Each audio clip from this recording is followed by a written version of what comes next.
अस्सलाम वालेकुम। एक साहब सरमाएदार ने एक नौकर रखे सी। एक दिन नौकर गया जाके साहब नूं सलाम किया, जाके आंदा साहब जी ज़रूरी गल एक मेरी सुन लो।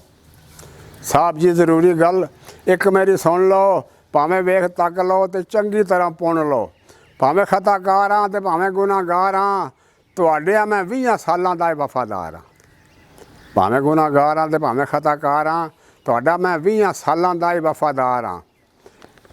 साहब आंदा वो कद लई पाना पिया एडियां बुझारतां, कद लई पाना पिया एडियां बुझारतां, खा खा के फिट गया करना शरारतां। सीधी तरह कर हुण जेड़ी बकवास है, कर दिता आके सारा सत्या तू नास है। नौकर आंदा साहब जी तुसी तो मेरे बड़े मेहरबान हो, सच पुछो मेरा तुसी मान ते तरान हो। साहब जी तुसी मेरे बड़े मेहरबान हो, सच पुछो तुसी मेरा मान ते तरान हो। गल ये कि मेरी निक्की भैन का विआह है, पल्ले कोई शह नहीं तो सुक्का प्यासा है। गल है कि मेरी निक्की भैन का विआह है, पल्ले कोई शह नहीं तो सुक्का प्यासा है। साहब आंदा पल्ले कोई शह नहीं तो ब्याह पै कर दो, पल्ले कोई शह नहीं तो ब्याह पैओ कर दे। और मेरे सिर चढ़ के तो हो गए हवा भर दे। पुत्तर नूं मैनू तू किसी कंजरां दा लगना है, झूठियां खुशामदां नाल सानू ठगना। पुत्तर तो मैनू कोई कंजरां दा लगना है, झूठियां खुशामदां नाल पिया ठगना। अज इन्ने चिर दी बार एक होर बंदा आउंदा है, आके अंदर वड़ जांदा है। साहब नूं सलाम आंदा, जाके अंदर वड़ कहंदा साहब जी सलाम होवे, थोड़ा जिहा बिल है पिंड विच आप दा ते बड़ा ही वड्डा दिल है।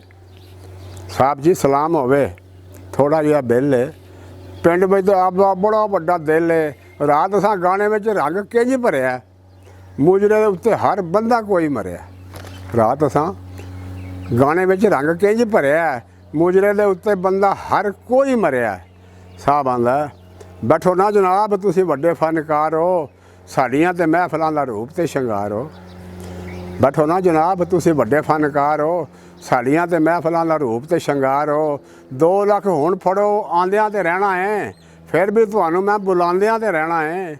बंदा पैसे लैके चला जाता है तो नौकर कहता साहब जी मैं झिड़कां दे बाद विच खावांगा, साहब जी मैं झिड़कां दे बाद विच खावांगा। गल एक अज मैं जरूर दसी जावांगा। हुंदा जे मैं कंजरां बेगैरतां दे नाल दा, फिर रहिंदा विच कोठियां दे दौलतां संभालदा, फिर रहिंदा विच कोठियां दे दौलतां संभालदा। हुण कंजर तुसी हो कि मैं कंजर।